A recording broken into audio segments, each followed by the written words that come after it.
me va a entender, pero no es así, no sucede así en realidad. Recordemos que la parte de la comunicación involucra a tres elementos, ¿no es cierto? El emisor, el receptor y el mensaje. Si lógicamente uno de estos tres elementos falla, no va a haber una correcta comunicación. Ya, pero doctora, eso será en el ámbito cuando estamos frente a frente, ¿no? Por ejemplo, yo me estoy dirigiendo, a ver, ¿quién está en línea? Digamos, a Liliana, ¿ok? Y le digo, hola Liliana, y la respuesta de Liliana va a ser, buenas noches, doctora, o buenas noches, Natalia, o hola Natalia, ¿cómo estás? ¿Verdad? Pero ¿qué pasa si yo digo, Liliana? De alguna forma, ahí se va a cortar y Liliana va a responderme, ¿qué? ¿Ah? ¿Qué necesitas? ¿Qué deseas? ¿En qué te puedo ayudar? Porque el mensaje no está llegando completo. Pero si de alguna manera yo, por ejemplo, considero, hola Liliana, ¿cómo estás? Recibiré una correcta respuesta. En la redacción sucede lo mismo. Cuando nosotros queremos dar a entender un mensaje a alguien, tenemos que ser lo más claro posible. Sí, es cierto que a veces nos acostumbramos a usar términos técnicos o términos coloquiales para que suene un poquito más bonito, ¿ok? Pero la idea principal es que el mensaje llegue. Cuando yo tengo que redactar un documento dentro de la gestión pública, que puede ser un informe, puede ser un memorándum, puede ser un oficio o puede ser una carta, a la persona a la que yo me dirija, sea interna, es decir, dentro de la entidad, o externa, es decir, fuera de la entidad, tengo que ser lo más claro posible. Tratemos de que siempre ese canal de comunicación se mantenga entre ambas partes. Si yo de alguna manera voy a empezar a redactar, necesito concentrarme en lo que estoy haciendo. Y para esto, para concentrarme, voy a empezar a pensar cómo es que yo voy a proceder a poder redactar. Yo les voy a dar un ejemplo con el que siempre les enseño a unas alumnas en un instituto. Y les digo lo siguiente, el redactar un documento es como ir a una fiesta. Ellas me dicen siempre, pero ¿por qué no? Y por lo siguiente, cuando tú vas a una fiesta, ¿qué es lo primero que haces cuando llegas? Saludas, perfecto. Entonces, en un documento tienes que saludar. Durante la fiesta se van a dar diferentes actividades, que esto vendría a ser la parte del desarrollo del documento. Al momento que te retiras, ¿qué haces? Te despides y agradeces. ¿Sí o no? Lo mismo. Es más, si crees que todavía queda alguna conversación pendiente o algún punto que acordar, puedes dar tu número para que te puedan llamar o mandar un mensaje por WhatsApp. Lo mismo ocurre en un documento. Si yo envío una información y requiero algún tipo de respuesta, puedo brindar mi número, mis datos para que me puedan atender. ¿Ok? ¿Quién firma el documento? La persona que se está presentando, la persona que va a la fiesta, o sea, yo. Y la parte de, por ejemplo, ponerle negrita, justificarlo, un mismo tipo de letra, un mismo tamaño de letra, va a ser justamente lo que ustedes hacen antes de irse a esa fiesta. El arreglarse, el ponerse un saquito, el ponerse un pantalón planchadito, el ponerse un arete, el maquillarse, en el caso de los varones, peinarse. Son justamente los detallitos que vamos a tener. Particularmente, cuando yo trabajo en gestión pública y cuando veo un documento que tiene diferente letra, diferente tamaño, que no está justificado, digo, Dios mío, ¿qué es esto? Porque basta con ver el desorden nada más y la primera impresión al documento y ya ni siquiera te da ganas de poder leerlo o comprenderlo. Entonces, aunque ustedes no lo crean, esas herramientas son necesarias. Dentro del tema de una correcta redacción, vamos a tener algunos puntos, ¿no? En cuenta. Miren, hoy es muy fácil el tema de los errores ortográficos, ¿no? Las faltas ortográficas. ¿Por qué?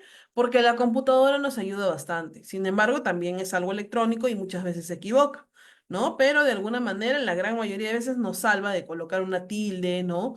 Etcétera. Pero lo que pasa con algunos otros puntos, como por ejemplo los ortográficos que son, en este caso, perdón, con los signos de puntuación, como son a veces los dos puntos, la coma o el punto, eso no te lo señala. Entonces es importante que nosotros hagamos esas pautas para que el mensaje pueda llegar mejor. Vamos a continuar. Dentro del tema de la redacción, un detalle muy importante es el de la acentuación general, que yo les aseguro que es un punto que nosotros vemos desde el colegio, ¿no es cierto? ¿Quién en el colegio no ha visto las palabras agudas, las palabras graves, las palabras esdrújulas, las palabras sobresdrújulas? Todos, ¿no? Nos hemos acostumbrado a que siempre nos dicen lo mismo, las palabras agudas son aquellas que tienen, en este caso, ¿no? El acento, la mayor fuerza de voz en la última sílaba. Hablo siempre de acento, mayor fuerza de voz, porque tilde o la tildación que nosotros vamos a utilizar está sujeta a condiciones. En el caso de las palabras agudas, solamente vamos a tildar cuando estas terminan en N, S vocal. Vamos a ir con un ejemplo. La palabra canción, la palabra decisión, la palabra construcción, la palabra reflexión, amarán, comerán, serán, alemán, acerrín, atún, camarón, tiburón. Todas ellas tienen la mayor fuerza de voz en la última sílaba, ¿no? Cuando nosotros separamos, contamos siempre, ¿no? La última, la penúltima y la antepenúltima. En este caso, justamente esa sílaba, como termina en N, se va a tener que tildar. No voy a tildar la N, sino que la que voy a tildar es justamente la vocal que está antes de esta condición. Lo mismo ocurre con las palabras que terminan en S, como inglés, japonés, portugués, cortés, sanarás, sufrirás, marqués y anís. Como podemos observar, también mantienen su tono de voz o su sílaba más fuerte en la última. Entonces, como termina en S, tengo que tildarlo. No tildo la S, tildo justamente la vocal que está antes de esta S. Y la última condición que establece es que termine en una vocal, que generalmente lo hacemos cuando el verbo está en pasado, ¿no? ¿No? Como, o también cuando está en futuro. Acabará, regresaré, regresé, volví, pasó, maní, golpeó, menú o Perú, ¿no? Que en este caso, de la misma manera, son palabras que tienen su mayor fuerza de voz en la última sílaba y terminan en una vocal, entonces tienen que ir acompañados de una tilde. ¿Qué voy a tildar aquí? Lógicamente, la última vocal. La siguiente regla de acentuación es la que corresponde a las palabras agudas. ¿Cuáles son las palabras agudas? A diferencia de lo antes señalado, estas palabras son aquellas que tienen su acento en la última sílaba. No llevan tilde aquellas palabras que justamente cumplen con la condición anterior. Hace un momento dijimos que las palabras que terminan en N, S o vocal y tienen su mayor fuerza de voz en la última sílaba son las palabras, ¿no? ¿Cuáles? Las palabras agudas. Pero en este caso, estas palabras agudas, ay, perdón, también estamos en agudos, pero estas son las que no se tildan. Ya. ¿Quiénes no se van a tildar? Las que no terminan en ese vocal, pero también mantienen su tono de voz fuerte en la última sílaba, como por ejemplo, bondad, sociedad, facultad, libertad, oficial o nacional. Hay una regla que señala que las palabras, en su mayoría, no todas, las que terminan en dat, en tat o en al, van a ser palabras agudas también por el tono de voz. Tenemos los verbos en infinitivo. ¿Cuáles son? Pensar, volver, partir, ¿no? Los sustantivos que terminan en ar o en or, justamente por ese tono, ¿no? Son palabras que suenan fuertes. Pesar, paladar, dolor o cantor. También las que terminan en AZ, ES y Z, perdón, o Z y UZ. As, ex, if, os, us, ¿no? Sagaz, fugaz, sencillez, honradez, cicatriz, codorniz, arroz, atroz, avestruz y contraluz. Ahora vamos a tener a las palabras graves, ¿ok? Las palabras graves son aquellas que tienen su acento en la penúltima sílaba y en este caso, a diferencia de las primeras, van a darle la vuelta a la regla. En el caso de las palabras agudas, teníamos que cuando terminaban en NS o vocal, llevaban tilde. En el caso de las graves, justamente cuando no terminan en esta, van a llevar la tilde. Por ejemplo, ¿cuáles? Árbol, cárcel, mármol, cráter, mártir, césped. Y sin tilde, la mayoría de palabras, ¿no? Que en realidad, sí, gran parte de nuestras palabras de nuestro vocabulario son palabras graves. Camisa, piso, tablero. Yo no hablo, por ejemplo, zapato, ¿no? Porque a veces en el colegio nos acostumbran, bueno, para poder diferenciar las sílabas, pero ya que hemos pasado por eso, no es necesario que les hagamos esa aclaración. No es que de alguna manera esa sílaba va a sonar así tan fuerte, simplemente sí, hay una mayor tonalidad en la segunda sílaba, en la penúltima, perdón. Por ejemplo, teclado, muñeca, camino, marino, apartamento, talento, ¿no? Son palabras que justamente llevan su mayor fuerza de voz en la penúltima sílaba. Y tenemos a las palabras esdrújulas. Las palabras esdrújulas son aquellas que tienen su sílaba tónica en la penúltima sílaba. En este caso, hay una regla muy importante. Todas siempre llevan tilde. Un ejemplo, público, víctima, estómago, fenómeno, omnívoro, catástrofe, clásico, vértigo, farándula y título. Las palabras terminadas también siempre en gésimo, ígrafo u ógrafo. Por ejemplo, vigésimo, octogésimo, estadígrafo, polígrafo, coreógrafo, haiógrafo. Son palabras que también son sobre esdrújulas y esdrújulas, perdón, y siempre van a tener su mayor fuerza de voz en la penúltima sílaba y también siempre van a llevar. ¿Ok? Es importante saber que las palabras esdrújulas, en este caso, también hay algunas reglas, como por ejemplo cuando terminan en ólogo, cuando terminan en lógico, cuando terminan en mático, en ánico o en ático. Ejemplos. En ólogo o en lógico, lógica también. Arqueóloga, psicólogo, socióloga, patológica, cronológica, tecnológico.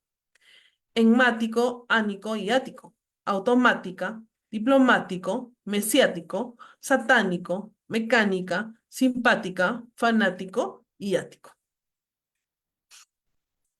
De alguna manera es importante que nosotros podamos aprender a poder colocar el acento, porque lógicamente al momento de leer es importante saber dónde lleva la mayor fuerza de voz cada una de estas palabras. ¿Ok?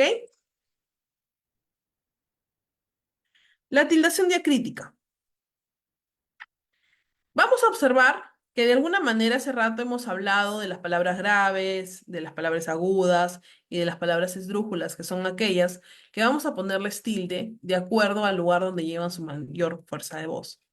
En el caso de la tildación diacrítica, nosotros vamos a tener palabras de una sola sílaba. Entonces, en este caso, usted me está diciendo, profesora, que si lleva la mayor fuerza de voz en la última sílaba, en este caso en la única, siempre llevaría tilde, ¿cierto? Pero hay un detalle, también hay palabras que van a escribirse de la misma manera, pero no van a llevar tilde. Y es que en realidad no van a tener el mismo significado o la misma intención al momento de hablar o al momento de redactar. La tilde diacrítica es aquella que permite distinguir, por lo general, palabras pertenecientes a diferentes categorías gramaticales, que tienen, sin embargo, idéntica forma, pero la tilde diacrítica se distingue en las palabras que se detallan a continuación. Tú, él, mi, te, sí, de y sé. Vamos a ver unos ejemplos, de alguna manera, de cuándo es que nosotros vamos a colocarle la tilde, ¿no? En este caso, o la tilde justamente diacrítica, o va a ir sin tilde la palabra. Generalmente esto ocurre en los monosílabos. Y es que vamos a distinguir que la tilde diacrítica, las siguientes palabras de monosílabas. La palabra tú y tú, ¿ok? Se escriben de la misma manera, pero la diferencia es que una de ellas se va a ir con la tilde. ¿A qué nos referimos? Cuando nosotros hablamos de tu posesivo, por ejemplo, ¿dónde has puesto tu abrigo? No vamos a tildar la palabra. Pero en este caso, cuando nosotros lo mencionamos como un pronombre personal, por ejemplo, tú siempre dices la verdad, en este caso sí llevará tilde. Sí, de alguna manera sabemos que nos estamos refiriendo a algo de alguna persona, pero cuando hablemos de la parte posesiva, como tu abrigo, tu celular, tu televisor, tu computadora, tu aula, tu salón, tu clase, no va a llevar tilde. Pero cuando digamos tú, siempre, tú lo haces, tú eres el culpable, en este caso sí vamos a utilizar la tildación. Si se dan cuenta, el señalamiento al momento de hablar va a ser un poco más fuerte. ¿Ok? Vamos a ir con los mismos ejemplos, pero quiero que ustedes observen y también escuchen la diferencia. ¿Dónde has puesto tu abrigo? Tú siempre dices la verdad. ¿Se han dado cuenta que en la segunda, justamente cuando yo le coloco la tilde, suena mucho más fuerte? Inclusive suena hasta un poco imperativo, ¿no? Como que estuviésemos dando una orden. En el caso de él, ¿cuándo no voy a tildar él? Cuando se refiere al artículo masculino. Por ejemplo, el conductor paró de un frenazo el autobús. Estoy señalando a alguien, quién fue, ¿no?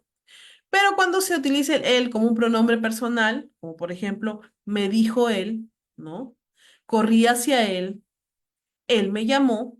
En este caso sí voy a utilizar la tildación. Lo mismo, si nos damos cuenta, la tonalidad cambia. El conductor paró de un frenazo el autobús. El niño se comió un tomate. El carro no quería arrancar. El colegio no hizo clases. Pero cuando nosotros hablamos del él que va con tildación, vamos a hablar un poco más fuerte. Me dijo él. Confié en él. Él me ordenó, ¿no es cierto? Es un poquito más fuerte la tonalidad. Las palabras mi. ¿Cuándo no voy a tildar mi? Cuando hablo del posesivo. Por ejemplo, te invito a cenar a mi casa. Te presto mi abrigo. Te cedo mi sitio. Pero también vamos a tener el mi como sustantivo cuando se habla de una nota musical, ¿no? El mi ha sonado desafinado, las notas musicales son do, re, mi, fa, sol, la, si, ¿no? En estos casos no va a llevar tilde.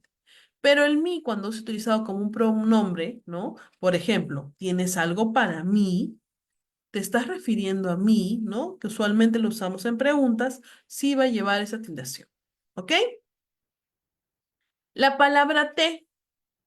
Cuando hablamos del pronombre personal, como por ejemplo, te he comprado un par de zapatos, ¿no? Pero ¿cuándo va a llevar te? Cuando la tildación, cuando es un sustantivo. Por ejemplo, cuando hablamos justamente de la bebida esta calientita que todos tomamos ahora que hace frío, ¿no? Tomo una taza de té. El té estaba frío. En estos casos, sí, este té va a ir con tildación. Otro ejemplo, la palabra más. Más cuando es una conjunción adversativa, ¿ok? Por ejemplo, quiso convencerlo, más fue imposible, no va a llevar tilde.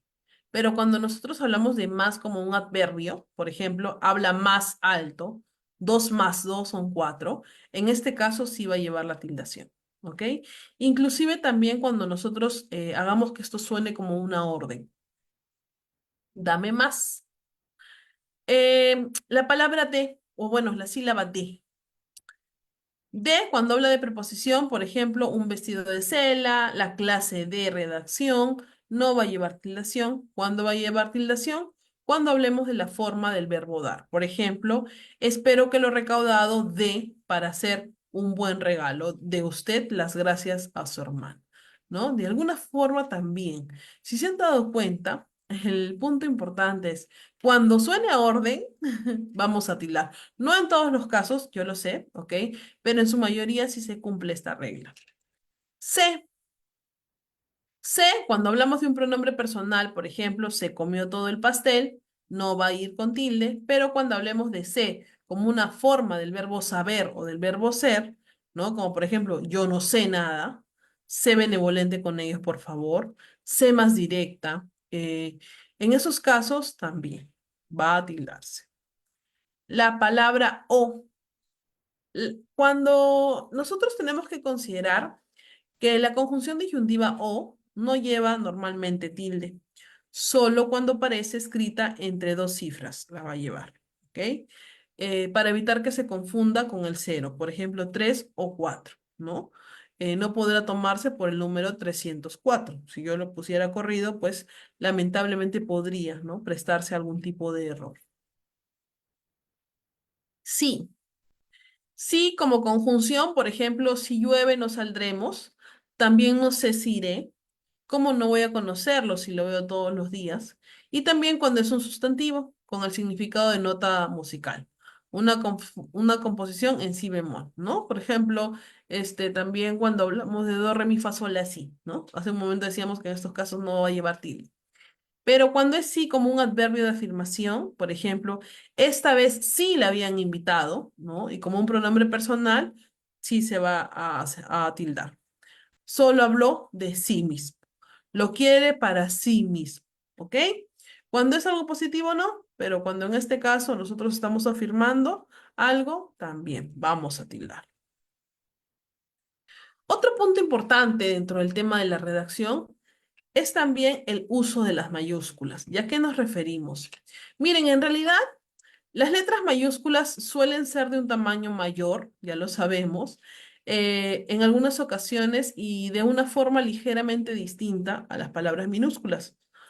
Aquí les doy algunos ejemplos de A, B, D, E, G y R, S. Y es que en realidad nosotros cuando usamos la computadora, la mayoría, ¿no? Yo creo, incluso tenemos ahora un botoncito que está como un bloc mayús, ¿no? Que automáticamente al activarlo, la siguiente palabra va a salir en letra mayúscula. También lo podemos hacer con el botón del Shift. Si nosotros nos damos cuenta, tal vez antes no se consideraba esto en las máquinas de escribir, por ejemplo, tenías que apretar un botón, ¿no? Y luego apretar la letra para que te salga en letra mayúscula.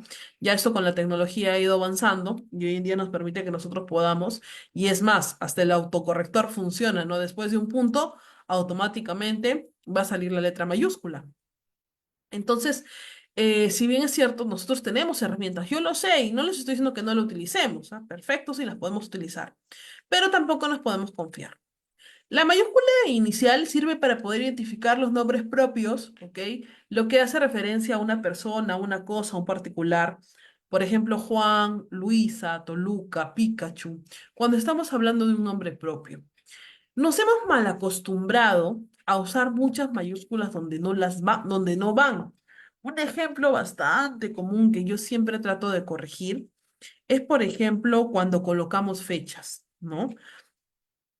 Los días de la semana no es necesario que vayan con mayúscula, los meses del año tampoco, algunas preposiciones como el ante, cabe, bajo, cabe, con, contra de, no son necesarias tampoco que siempre vayan con una letra mayúscula, ¿ok?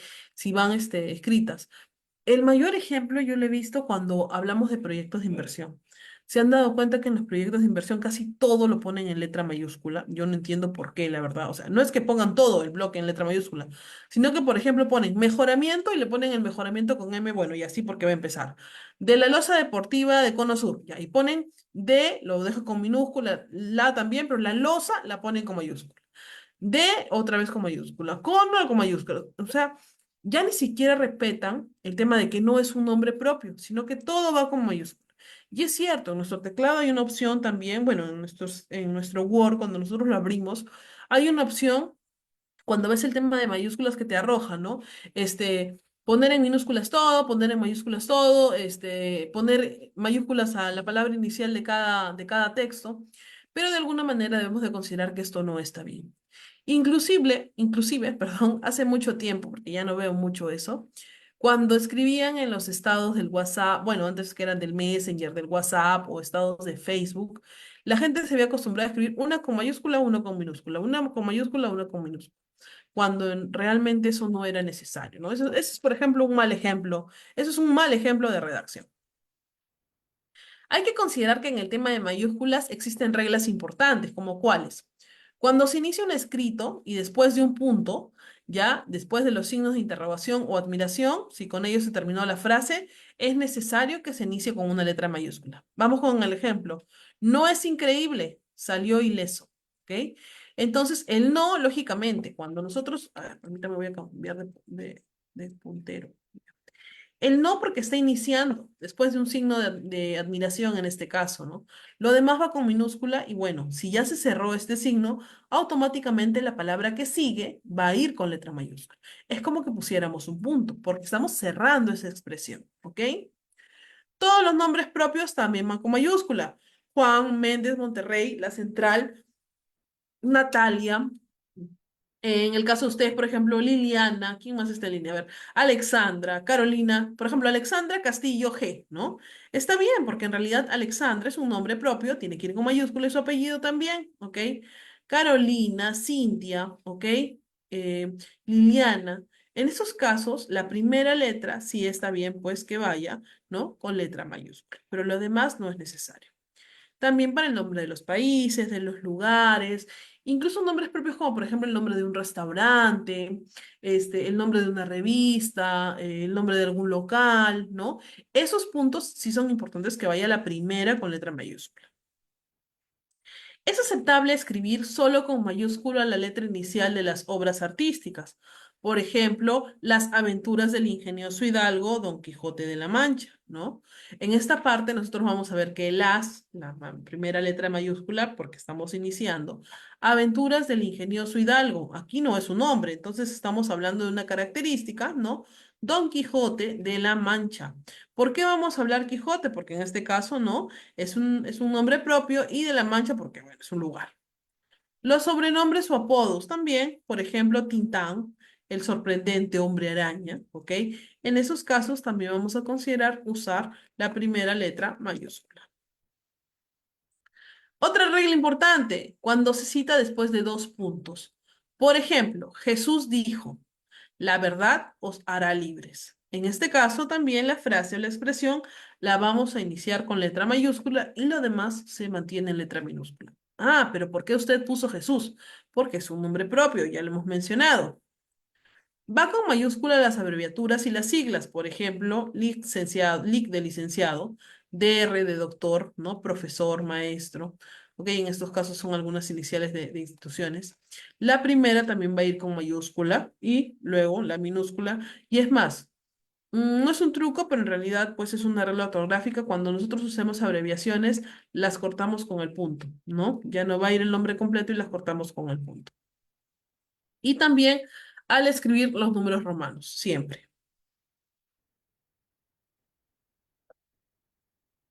El Papa Juan Pablo II está muy enfermo. Juan, si nosotros nos damos cuenta, vamos a iniciar la oración con él, va con mayúscula, papá no. Juan Pablo es un nombre propio, va también con mayúscula. Segundo, ok, como es un número romano, también lo vamos a considerar con letras mayúsculas. Si no, diría II, ¿verdad? Entonces, de alguna manera es importante que nosotros consideremos todas estas reglas para el uso de las mayúsculas. Tenemos que respetar que las mayúsculas van a ser las palabras justamente que den inicio a un texto, como lo había explicado hace un momento. Van a ir también después de un punto, después de un signo de admiración, de un signo de interrogación, inclusive cuando empezamos una pregunta. Pero después de una coma no es necesario, por ejemplo, iniciar con letras mayúsculas. Las palabras que en este caso se consideran pues uniones tampoco son necesarias que vayan con letras mayúsculas. Justamente también vamos a hablar sobre los signos de puntuación. Miren, yo he tratado, he tratado de resumir lo más que he podido el tema de los signos de puntuación, porque son bastantes. Tenemos el punto, la coma, el punto y coma, los dos puntos, los puntos suspensivos, los signos de interrogación, los signos de exclamación, las comillas dobles, las comillas simples, los paréntesis, los corchetes, la raya y el guión. Y es que en realidad, según nuestro propio vocabulario, estos son los más comunes. Hay algunos puntos también que son importantes, pero no son muy utilizados por nosotros. Miren, por ejemplo, en este caso, en algunos países utilizan el slash para algunas separaciones. Nosotros también lo utilizamos, pero no es muy común, ¿no? Al menos en el tema de redacción. Salvo para el tema de fechas, ¿verdad? Que nos hemos acostumbrado a separar las fechas, pero de alguna manera, pues, este signo va a ser para poder separar algo, ¿ok? Así que vamos a tratar de darle los ejemplos de estos signos de puntuación. En primer lugar, tenemos a uno de los principales actores que es el punto. ¿Qué es el punto si nos preguntamos?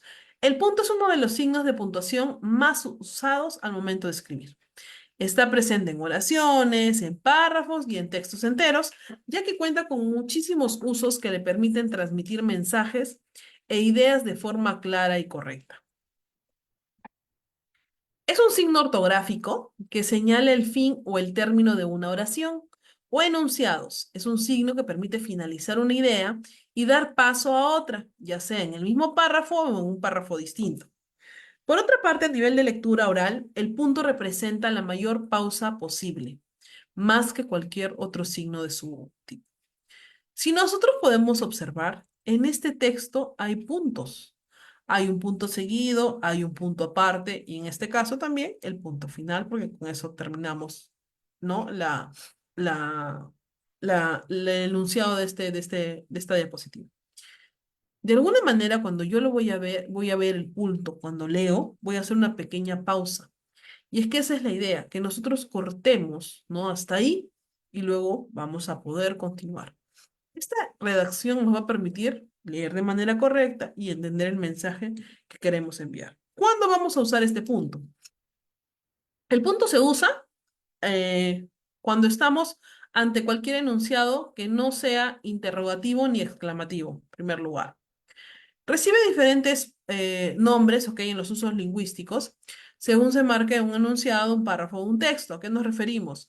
Si se escribe al final de un enunciado y a continuación en el mismo renglón se inicia otro, se denomina punto seguido.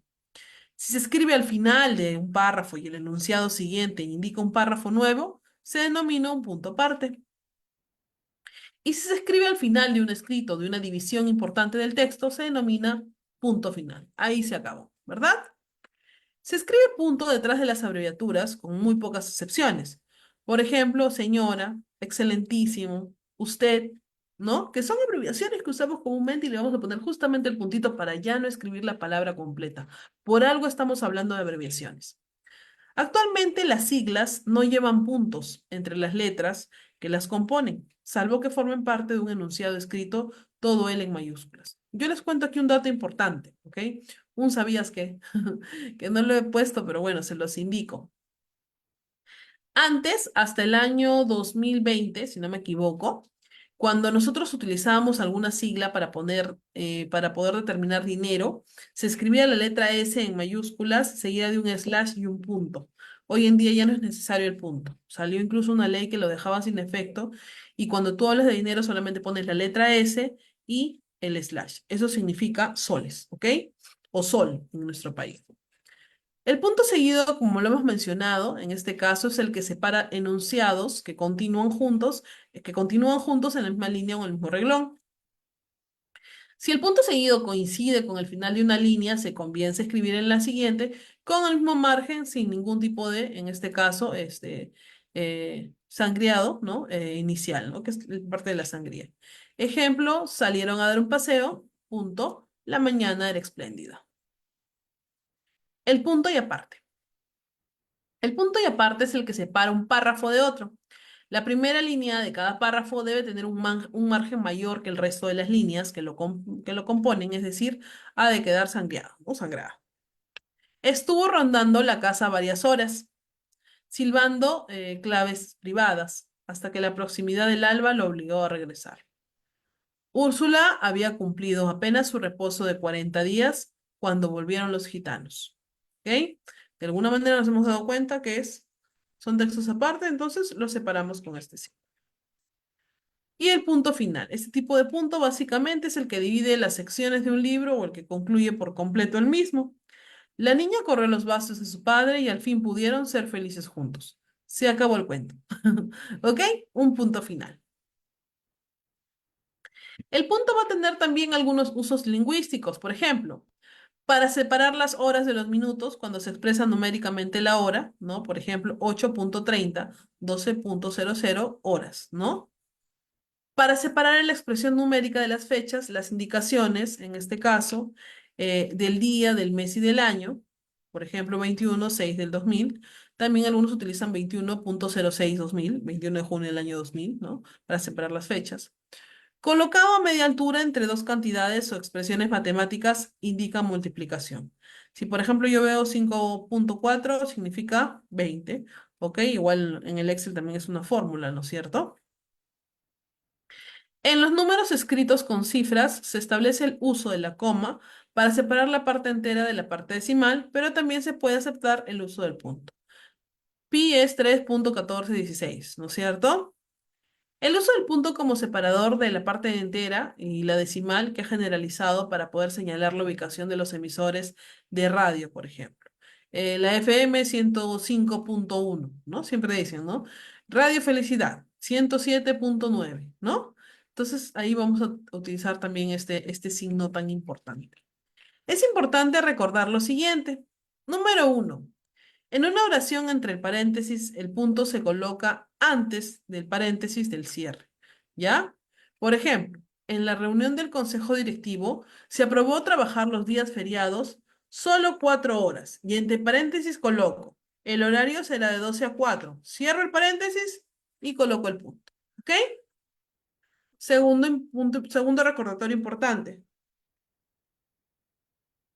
Después de punto, siempre se escribirá con mayúsculas, siempre, salvo el caso que aparezca una abreviatura. Ahí no es necesario.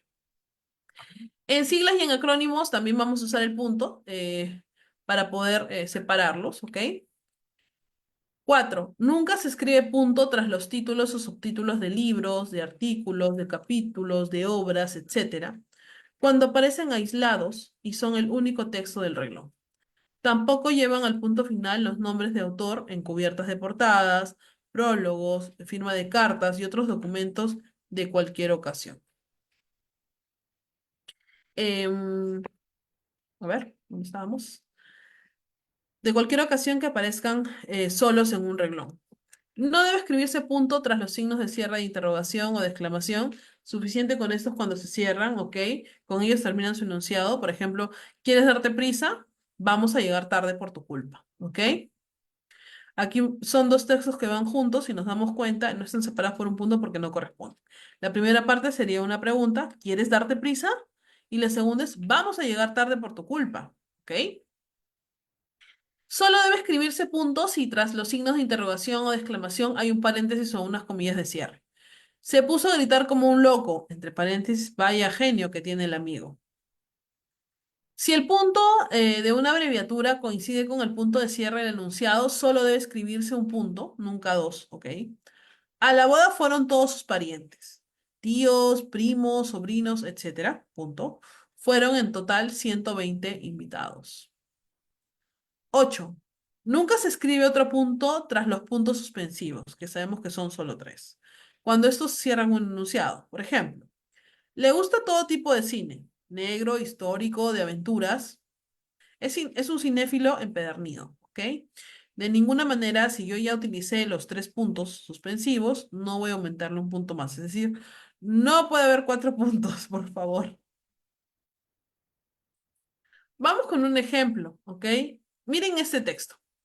Por todas estas cosas es importante que prestemos atención, especial atención al lenguaje no verbal, pues como hace mucho tiempo se viene diciendo, una imagen vale más que 1000 palabras. En el ejercicio 1 vamos a poder observar que un error bastante generalizado que los alumnos no pongan punto final de sus intervenciones, como lo podemos observar. Lo correcto es esto, ¿no? Que se le coloque el punto, sin punto y con punto. Siguiente ejercicio. Respecto a las diversas opiniones sobre el castellano estándar, no llego a estar de acuerdo totalmente con su establecimiento, pues conllevaría la pérdida de palabras y expresiones que forman nuestra lengua. En otras ocasiones el problema es que se genera por la utilización del punto donde debería, en vez de este punto, ir una coma. En realidad aquí es una especie de explicación, si nos damos cuenta, donde justamente está separando el punto. Lo correcto es que vaya una coma. ¿Ok? Lógicamente, al ir la coma, ya no es necesario que la siguiente palabra inicie con una letra mayúscula. La coma y el punto y coma. Vamos a poder observar primero la definición. Cuando nosotros hablamos de la coma es un signo de puntuación que indica una pausa de corta duración dentro de una oración y enunciado. A diferencia del punto y coma, que en realidad es un signo de puntuación que permite marcar una pausa media dentro del enunciado de una oración. Sí, en ambos casos vamos a tener una pausa, ¿ok? Solo que en el caso de la coma va a ser como que un poquito más corta. Cuando nosotros leemos, si lo hacemos de manera corrida, a veces esto pierde el sentido y esa no es la idea. Entonces lo recomendable es cuando tengamos signos, respetémoslo. Hace un momento les pregunté, les leí, bueno, una parte de un ejemplo que decía, ¿no? ¿Quieres darte prisa? Vamos a llegar tarde. Porque en realidad yo hablo así, yo no hablo, ¿quieres darte prisa? Vamos a llegar tarde. Imagínense, ¿no? La diferencia. La persona te está diciendo, me estás preguntando, me estás diciendo que vamos a llegar tarde, me estás invitando, ¿qué estás haciendo? ¿No? Y se confunde. Si nosotros no expresamos eso. Es por eso que incluso cuando mandamos un mensaje por WhatsApp o por Messenger, tenemos que tratar de utilizar puntos para que la persona nos entienda, ¿sí o no? Si no nos entiende el mensaje, ya estamos mal. Eh, Dentro de la coma, miren, por ejemplo, en algunas imágenes, ¿cómo es que lo utilizan, no? En el mundo de la hipocresía, el sincero siempre será el traidor. No es que lleve una pausa muy larga, en realidad, es solamente como que tomo aire y continúo. Miren, en el mundo de la hipocresía, el sincero siempre será el traidor. Es como que pausa un ratito, tomo un poquito de aire y continúo leyendo. Vamos con la siguiente imagen. Tú puedes soñar, crear, diseñar y construir el lugar más increíble del mundo, pero se necesita gente para que todo eso se convierta en una realidad. Aquí cuando voy a utilizar la coma porque estoy de alguna forma señalando varias acciones. Soñar, crear, diseñar, ¿no es cierto? Y ahí es donde justamente voy a colocar. Mientras que el punto y coma lo utilizamos en imágenes como las siguientes. El tiempo es lo más preciado. Asegúrate de pasarlo con los que más quieres. Y otra imagen que tenemos es, no tienes por qué cambiar. El hecho que te defiendas de una injusticia no significa que debas transformarte en algo que no eres. ¿Ok? Como nosotros podemos verificar, estas pausitas pequeñas que hacemos, que en realidad es solamente como que un respiro, van a darle una mejor entonación a la frase que nosotros queremos mencionar. Ejemplos de la coma. Tenía plátanos, manzanas, uvas, melones y peras. Estoy utilizando aquí porque estoy hablando de palabras, miren, de productos similares, no los estoy como que mencionando. Los payasos saludaban a los niños. Los payasos saludaban. Los niños no paraban de gritar y la gente se divertía en general. Cervantes, el gran escritor español, escribió El Quijote. De alguna manera, la coma también nos va a servir para que nosotros podamos como que brindar una aclaración, ¿no? Un ejemplo. El niño de polo azul, hijo de tu tía, es el que me vendió la computadora, ¿no? No es necesario tal vez brindar tantos datos, pero si yo quiero hacerlo, va a ir separado una coma para poder entenderlo mejor. Son como pequeñas pausitas, si nos damos cuenta. Ejemplos del punto y coma. En la finca de mi primo hay diferentes animales como vacas que dan leche, pollos, pequeños y amarillos, perros, grandes y rabiosos, pájaros de distintos colores y tamaños. Aquí vemos que también voy a señalar de alguna forma animales que están juntos, pero le estoy dando una característica especial. Entonces, como ya no puedo usar una coma porque se podría confundir, hago un punto y coma que es una pausita más, un poquito más larga y continúo, ¿ok? Cuando era niño me gustaba pintar, de joven tocar la guitarra. Un tiempo después me dediqué a escribir y descubrí mi amor por las artes, ¿no? ¿Se han dado cuenta de esa pausita pequeña? Luisa quiere ir a la playa. Por el contrario, David quiere ir al cine. Ahora vamos a hablar de los dos puntos. ¿Cuándo vamos a utilizar los dos puntos? Antes de los elementos de una serie. Por ejemplo, mis amigos son Andrea, Carla, José y Juan. Cuando quieres hacer una definición, Dios, dos puntos, creador de todas las cosas, por ejemplo. Después de los encabezados de cartas, memorandos y escritos formales. Estimada madre, y es que aquí me voy a referir, ¿qué es lo que continúa? ¿Cómo lo separo con estos dos puntos? Antes de citar las palabras textuales de un autor, por ejemplo, Francisco Bolognesi dijo, tengo deberes sagrados que cumplir y los cumpliré hasta quemar el último cartucho. Ustedes podrían mencionar, la profesora Natalia dijo que todos los alumnos que ingresen a clase serán premiados con un punto más. Entonces, de alguna manera, esos dos puntos me van a brindar esa pequeña separación de lo que se va a hacer. Tenemos a los puntos suspensivos que en realidad son solamente tres. A veces nos hemos mal acostumbrado a escribir en el chat o mencionar más de tres, pero no, van solamente tres, ¿ok? Es un signo de puntuación formado por tres puntos consecutivos, ¿ok? Solo tres. Aquí hago la aclaración. Llamado así porque también entre sus usos principales está el de dejar en suspenso un discurso. ¿Cómo lo utilizamos? De la siguiente manera. Si el enunciado continúa, se escribe en minúscula. Ejemplo, no sabía dónde ir, pero prefirió descansar. Si el enunciado termina, la siguiente palabra va con mayúscula. Ayer el sol estuvo muy sofocante. Hoy el día está nublado. Después de los puntos se puede escribir una coma. Por ejemplo, me regalaron aretes, pulsera, un reloj. Creo que los guardaré en mi ropero. Es como esa pequeña pausa de suspenso que nosotros le vamos a poner, ¿no? En alguna conversación. Además, también se va a utilizar esto para poder enumerar, como por ejemplo, me encanta el arco iris por sus colores azul, celeste, morado, puntos suspensivos. Cuando queremos expresar una duda, un temor o un suspenso. En el sótano escuché ruidos, pero era el gato buscando un ratón. Y cuando vamos a interrumpir un enunciado, ojo por ojo, ¿no? Como que dejamos la opción abierta de que la persona continúe la frase.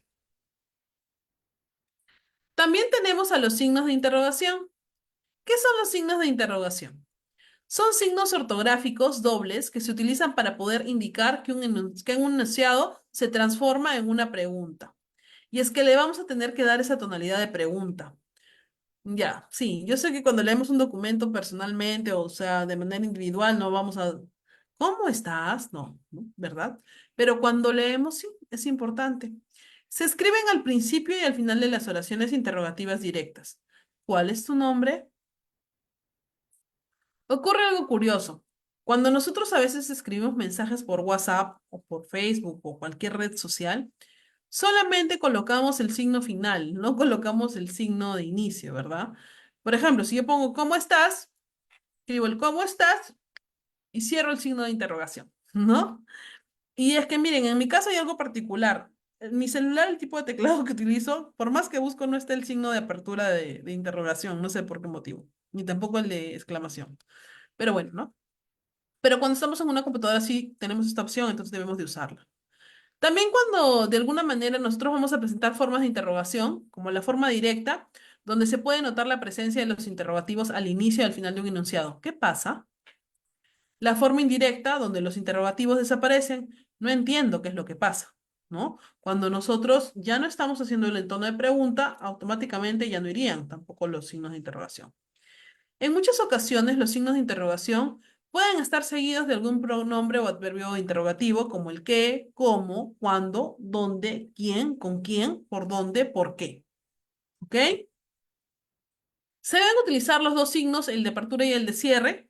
No debe omitirse ninguno de los dos. Por ejemplo, ¿de qué color es? Como escribimos en el Facebook, en las redes sociales, no es lo correcto. Lo correcto es ¿de qué color es? ¿No? Con el signo de apertura y el signo de cierre. Am, profesora, pero en este caso mi computadora no lo saca así, es otra la forma, ¿no? Es como un 5 al revés. Sí, es que en realidad es por el tipo de letra también que va variando la forma de los signos en algunos casos. Luego de colocar los signos de interrogación, la oración que le sigue debe iniciar con mayúscula. Por ejemplo, ¿cómo se llama tu abuelo? Él es muy amable, pero en este caso está con minúscula. No debería ir así, sino, ¿cómo se llama tu abuelo? Él es muy amable, con mayúscula, la que sigue, ¿ok? En otro caso, si el interrogativo está acompañado de una coma, punto y coma, dos puntos o puntos suspensivos, la oración que le sigue iniciará con minúscula. Por ejemplo, ¿tienes frío? Coma, te presto un suéter. Si le estamos poniendo la coma, ya no va a ir con mayúscula, por favor, olvídense. Tienes frío, coma, te presto un suéter. Esto es lo correcto. Los signos de exclamación. Los signos de exclamación o también llamados de admiración son signos ortográficos que se utilizan en la escritura para informar al lector sobre un tipo de entonación que el escritor quiere indicar. Cuando leemos un texto, no accedemos al lenguaje no verbal y por lo tanto no tenemos conocimiento del escritor, ni de su estado, ni de su ánimo o la intención en relación al texto. Para poder conocer la entonación que el escritor quiere darle al texto, se debe de utilizar justamente los signos de admiración. En el idioma castellano, estos signos se colocan al inicio y al final de la oración. Por ejemplo, ¿cuántas almendras que has comprado? ¿Ok? En el idioma inglés solo se utilizan los signos de admiración al finalizar la oración. Oh my God, ¿no? Por ejemplo, solamente el signo al final. ¿Varía la regla? Sí, de acuerdo al idioma. ¿Para qué se utilizan? Se utilizan para mostrar las emociones que nos puede provocar alguna situación. Estos signos se pueden manifestar sorpresa, por ejemplo, oh, eres muy inteligente. Alegría, por ejemplo, hemos llegado a la causa de Paula. Admiración, por ejemplo, pero qué bello paisaje. Súplica, por ejemplo, perdóname. Deseo, por ejemplo, ojalá sea pronto. mandato u orden. Por ejemplo, deja lo que estás haciendo ahora mismo. ¿Ok? De alguna manera, estos signos también nos van a permitir a nosotros darle mayor fuerza al momento de leer, ¿no? Es como que sale mucha más energía y nosotros tenemos que mencionar un poco más fuerte cuando veamos estos signos de exclamación o de admiración. Tenemos en este caso los parciales y los totales. ¿Cuántos son los parciales? Se trata de exclamativas parciales porque el signo de admiración está dentro de la oración por estar seguido de una coma. La primera palabra dentro de la exclamación se escribe con minúscula. Por ejemplo, tenemos poco tiempo. Apresuremos el ritmo. Si me quieres de verdad, tendrás que demostrarlo. Y también tenemos los totales, ¿ok? En este caso, los signos de exclamación pueden empezar y cerrar una oración exclamativa total. En estos casos, los signos de exclamación pueden empezar y también cerrar una oración exclamativa de manera total en los siguientes casos, cuando comienza con mayúscula y puede tener otra exclamación a continuación, por ejemplo. ¡Qué alegría volver a verte! Es maravilloso que hayas podido venir. De alguna manera yo voy a expresar algo y justamente para expresarlo de una manera más clara, lo puedo hacer a través de estos signos.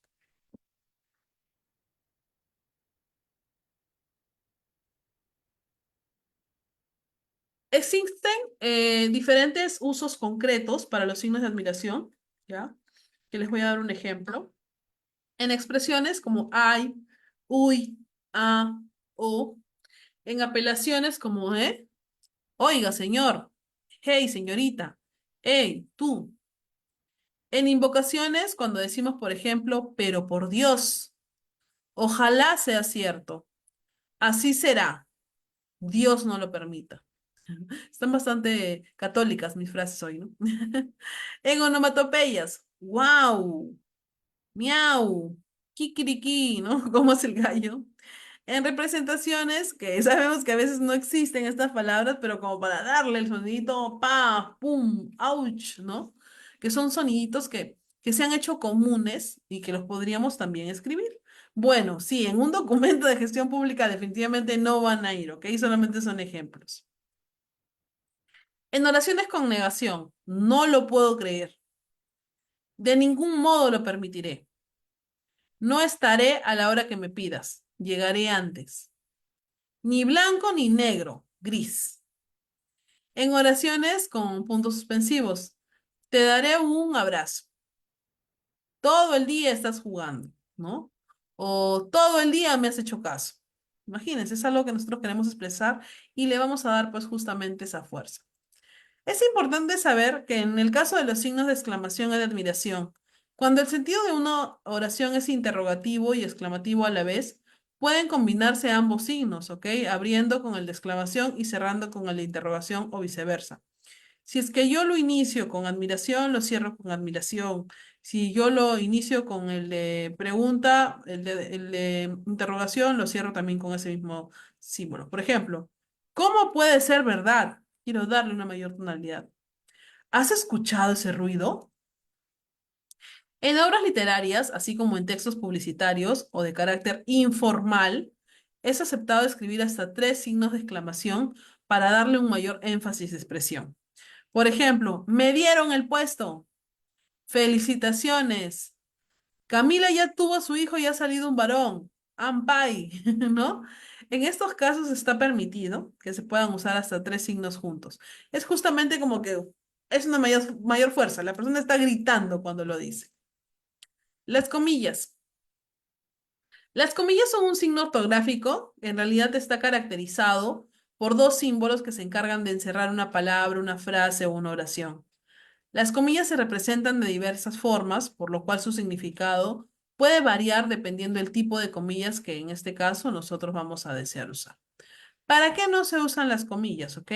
Para marcar nombres propios, para marcar acrónimos o siglas de otras lenguas.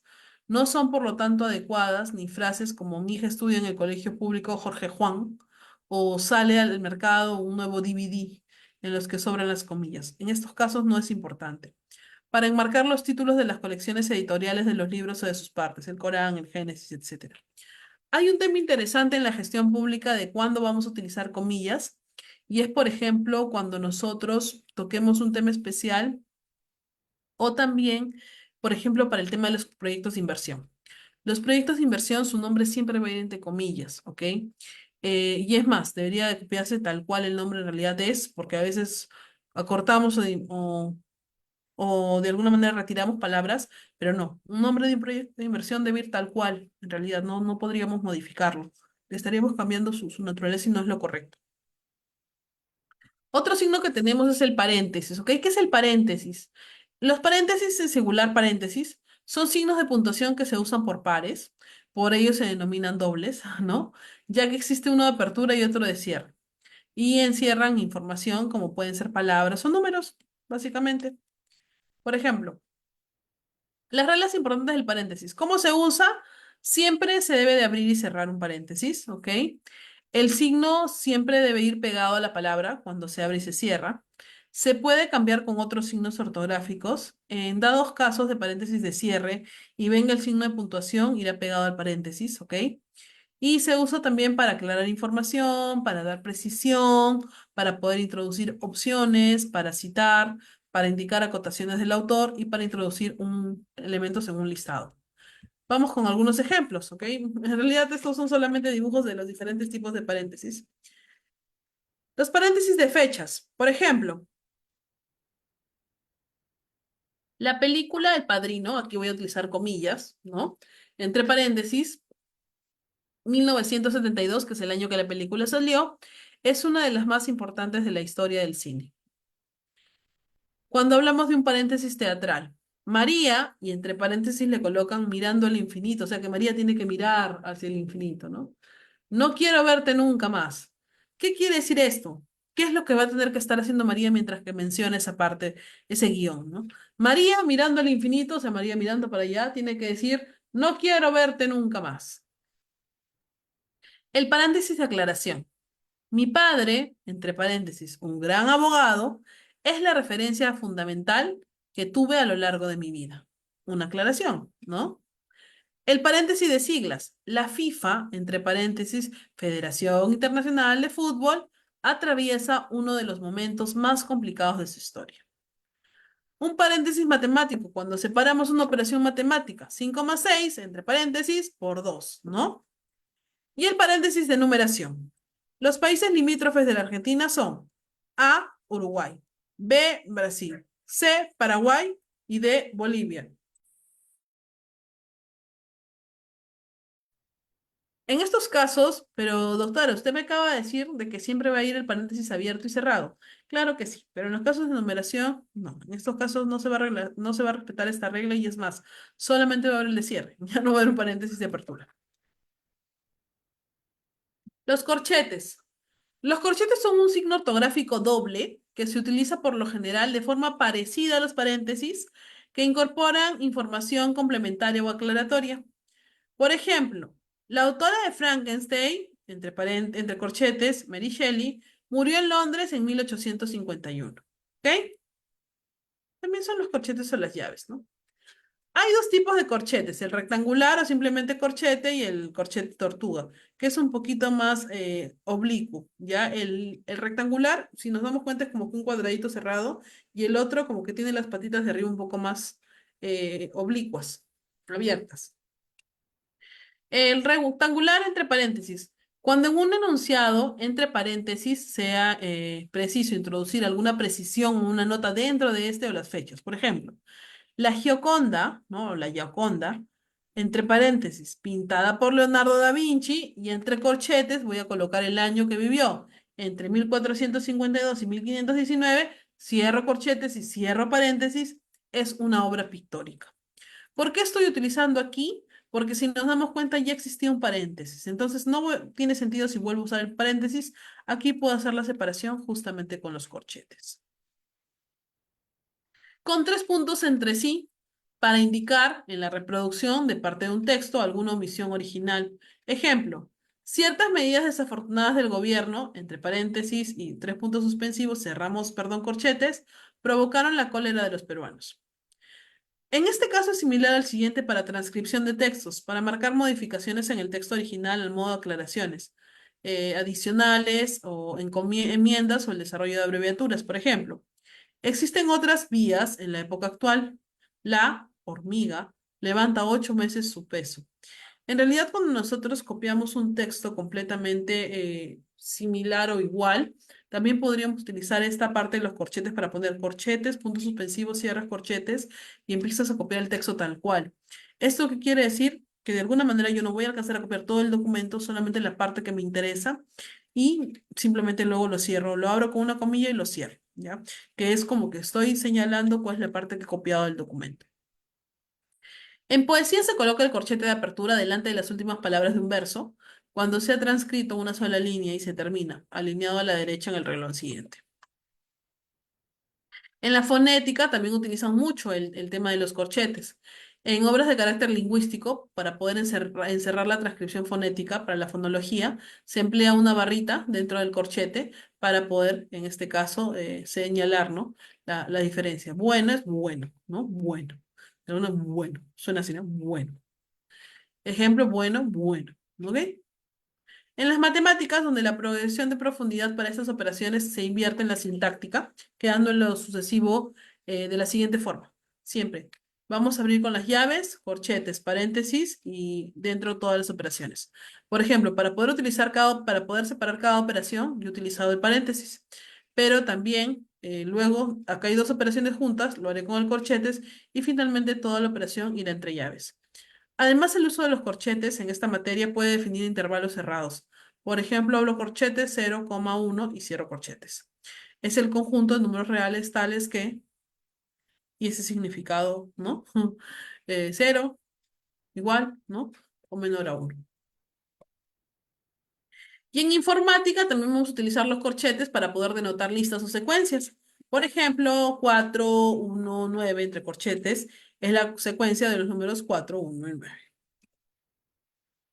También para poder hacer referencia a algo. Los empleamos para aclarar circunstancias o situaciones dentro de un párrafo, señalando además que se ha desechado parte del escrito. Por ejemplo, dijo que deseaba jugar con la PC. Entre corchetes, se refiere al computador el resto del día. Los corchetes también se usan para añadir o resaltar información. Por ejemplo, los corchetes son para enfatizar, ¿ok? Los gatos tienen un gran instinto. Entre corchetes, son capaces de percibir cambios en el ambiente imperceptibles por el hombre. Cerramos corchetes tanto o más que los perros. Y también para los puntos suspensivos. Se emplean con el fin de señalar dentro de un párrafo que el contenido se ha citado textualmente, pero que se han omitido algunos fragmentos en dicha cita. Por ejemplo, cada uno lleva un universo en su corazón. Abro corchetes, puntos suspensivos. En cambio, aquella persona que tenga amigos en su ciudad, aquí también encontrará amigos fieles y leales. Cerramos corchetes. Es para poder señalar una frase, ¿no? O alguien, una cita que alguien ha mencionado. También tenemos a la raya. La raya, también llamada guión largo, es un signo ortográfico de puntuación que se presenta en un trazo horizontal. La raya en realidad nos va a servir para poder aclarar incisos o aclaraciones dentro de algún tipo de artículo, ¿ok? Para poder generar listas, para poder generar diálogos, para poder introducir comentarios y también en el caso donde más se utiliza la raya es para las obras teatrales. Cuando hablamos de la aclaración es para indicar aclaraciones, comentarios o para un diálogo en un texto para mayor entendimiento. Un ejemplo, él esperaba a Esther, que era su niñera de la infancia. Sin embargo, quien tocó la puerta no era ella. Para las listas, para introducir cada uno de los elementos de una relación. Por ejemplo, los países participantes de la Convención de Londres fueron España, Francia, Reino Unido. Y ahí vemos a la raya. Dentro de sus usos también está para obras teatrales. La raya puede ser usada a continuación de un punto en un epígrafe, ¿no? Si la frase continúa en la misma línea. Por ejemplo, epígrafe 1, guión, descripción, María, guión, hola, ¿qué tal? Juan, bien, ¿y tú? ¿Ok? Y en los diálogos para señalar diferentes intervenciones de los personajes en textos. Ejemplo, hola, ¿qué tal? Guión, con la raya, bien, ¿y tú? Y tenemos también al guión, que es muy similar a la raya, ¿verdad? El guión es un signo ortográfico pequeño que funciona como enlace de una relación entre palabras y sílabas. Se le conoce también como guión corto, para distinguirlo del guión largo o de la raya. Su nombre es guión, es el que más se utiliza a nivel académico en realidad, pero también podemos usar los dos. Las diferencias entre el guión corto y el guión largo se resumen en dos puntos nada más. El tamaño del signo, el guión corto es más pequeñito, ¿no? Es una raya bastante menor que el de mayor del guión largo. Es como que una pausa mayor también. A pesar de su parecido gráfico, el guión corto y el guión largo tienen usos completamente distintos. ¿Ok? Tanto la forma de guión con tilde o sin tilde fueron válidas durante mucho tiempo. Es más, la RAE señala desde el año 2010 que el guión debe escribirse sin tilde por ser monosílabo, a efectos ortográficos, pues es una vocal cerrada átona seguida de una abierta y se considera un diptongo ortográfico. ¿Ok? La razón es que la primera toma de un monosílabo, por ende, no debería de llevar tilde. En cambio, la segunda se utiliza como un yato, guión.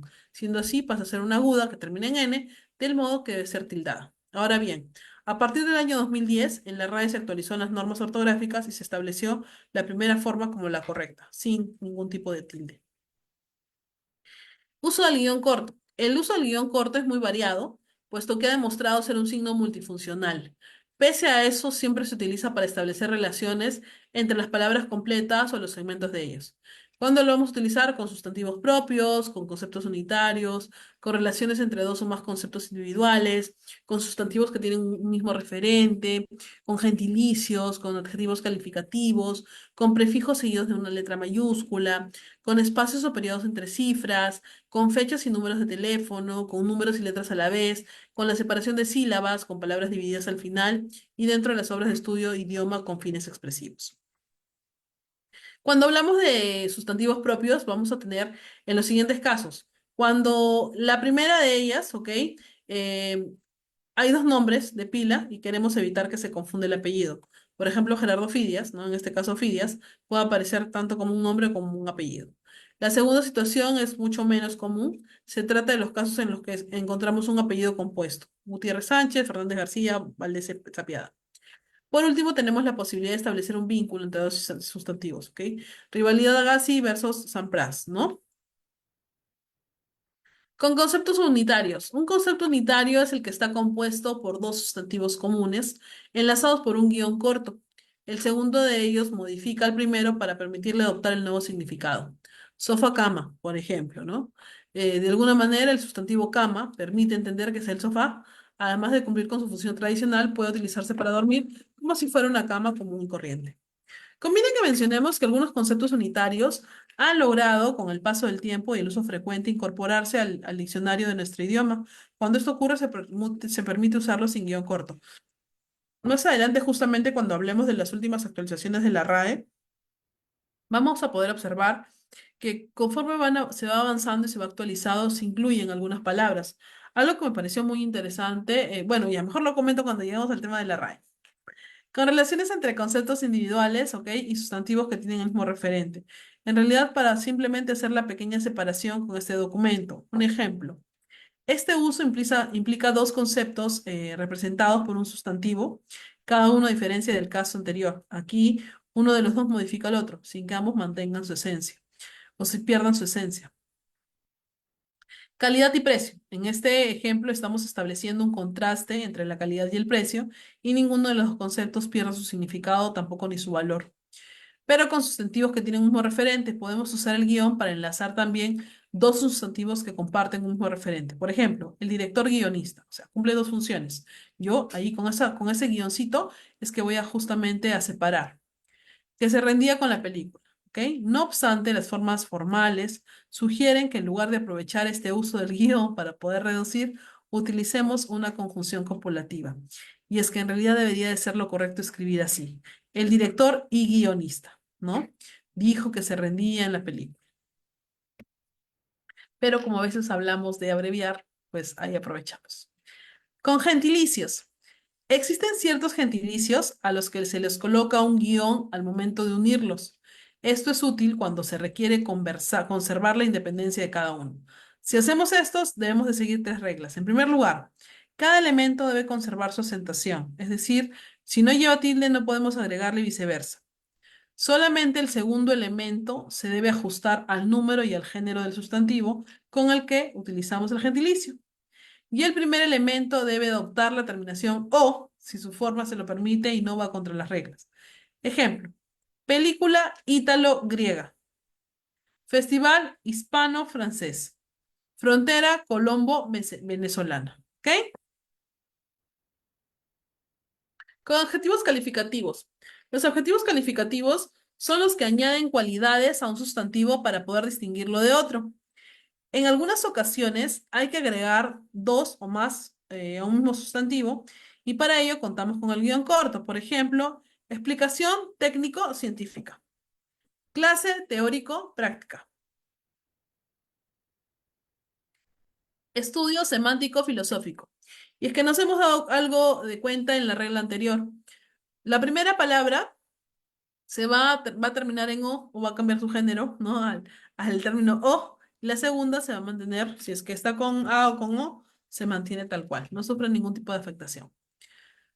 Con fechas y números de teléfono para separar los datos, hoy en día ya no utilizamos mucho para los números de teléfono, ¿no? Antes sí, pero bueno, desde el celular ya todo empieza con 9, lo juntamos, ¿no? Pero antes sí se utilizaba bastante. Para las fechas también, en algunos formatos se piden que sea con guiones. Por otro lado, además de las fechas, podemos utilizar el guión corto para separar las cifras de los números telefónicos, con números y letras a la vez.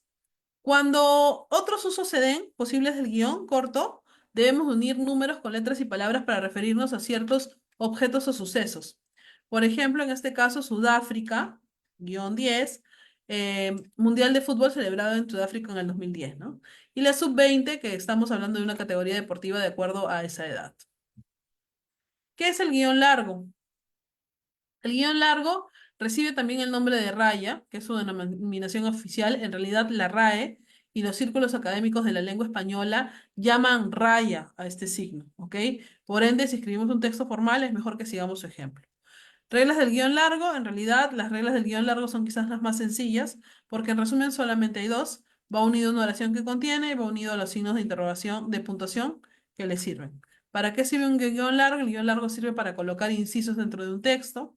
En este aspecto, este signo cumple la función sumamente parecida a la de un paréntesis y a la de los corchetes, aunque existe una diferencia en cuanto al grado de aislamiento que representa, es decir, que tanto se relaciona el enunciado que contiene el resto del texto. Ahora vamos a entrar al tema de las siglas y los acrónimos. Ya hemos terminado todo lo que corresponde a los signos de puntuación. Y eso que estoy enfocándome en los principales y en los más utilizados por la RAE en los últimos tiempos. Cuando nosotros hablamos de siglas y acrónimos, en realidad son justamente esas abreviaciones que a veces utilizamos. Las siglas son las palabras que se forman a partir de letras iniciales a los términos que hacen parte de una expresión compleja, pero también a cada una de las normas que la conforman. Las siglas se escriben con mayúsculas sostenidas independientemente de la forma en la que se escriba la expresión completa a la que sustituye y sin acentos. Cuando las siglas no se pueden leer en forma de palabra, sino deletreando sus componentes, deben escribirse siempre con mayúsculas sostenidas. ¿Ok? Las siglas no llevan punto entre las diferentes letras que las componen, a diferencia de otros casos. Olvidémonos, ya no se utilizan los puntos para poder separar. El plural de las siglas se marca gráficamente con la palabra S, pero en letra minúscula, ¿ok? Por ejemplo, cuando hablamos de ONG, y vamos a decir varias ONGs, la S se aumenta al final, pero en letra minúscula. No utilicemos el apóstrofe ni una comilla para poder separarlos, va todo junto. Ese es su plural. Igual TIC, ¿ok? La TIC que son las tecnologías de la información, ¿no? En este caso, vamos a utilizar TICs. Cuando hablamos de ellas en plural, simplemente le agregamos la S. No colocamos ningún apóstrofe, ni tampoco ninguna comilla, ni nada por el estilo. Algunos ejemplos de siglas, las más conocidas, la ONU, pues, ¿no? La Organización de Naciones Unidas, ¿ok? También es un acrónimo. El FMI, que es el Fondo Monetario Internacional, la RAE, que es la Real Academia Española, que también es un acrónimo, la OEA, que es la Organización de los Estados Americanos, y el FBI, ¿no? Que es una agencia federal de investigaciones, ¿ok? Y el acrónimo, en realidad, también es una sigla que se forma por la fusión de elementos de dos o más términos, pero que se lee en forma de una palabra. Los acrónimos, en muchos casos, se convierten en palabras plenas que se pueden usar bien como nombres propios, donde se mantiene la mayúscula inicial de la palabra que forman, ¿ok? Como por ejemplo ICEDEX o UNESCO o UNICEF, bien como los nombres comunes donde toda palabra se escribe con minúscula, ¿ok? De alguna manera la diferencia entre los acrónimos y las siglas va a ser que en los acrónimos necesariamente no todo va a ir en letra mayúscula, solamente la primera. Los acrónimos, cuando son nombres propios, tienen 5 letras a más, solo se debe de escribir la mayúscula al inicial de la palabra que la componen. Llevan tilde o no, dependiendo de las normas ortográficas habituales. Fundae, por ejemplo. Algunos acrónimos tenemos nosotros, MINSA, ¿no? Ministerio de Salud.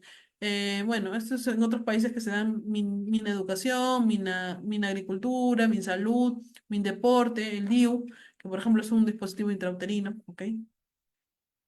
¿Cuáles son sus diferencias? En el caso de las siglas, se construyen cogiendo la primera letra de cada una de las palabras que forman el término compuesto, ¿ok? Es decir, solamente voy a sacar la primera letra de cada palabra y con eso formo mi sigla. ONU. ¿Qué significa ONU? Es organización, de la palabra organización solo tomo la O, de las Naciones Unidas. De las, como son artículos, no los considero. Naciones, tomo la N y unidas, tomo la U. ONU, ¿ok? OTAN, Organización del Tratado del Atlántico Norte.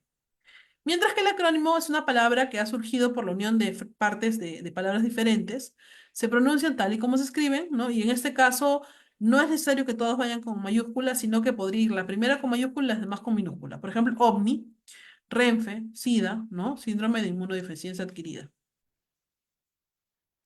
Ahora vamos con una parte interesante, que es lo que corresponde a la RAE. Hasta ahí no sé si es que hay alguna pregunta. Si es que alguien tiene, chicos, de verdad, yo estoy completamente atenta al chat. Si tienen alguna pregunta, me la van escribiendo, algún ejemplo, alguna duda que tengan, con toda confianza, por favor. Si no, esperamos a la ventanita que se va a dar antes de finalizar el curso. ¿Ok? Bien, continuamos entonces. Permítanme tomar un poquito de agüita.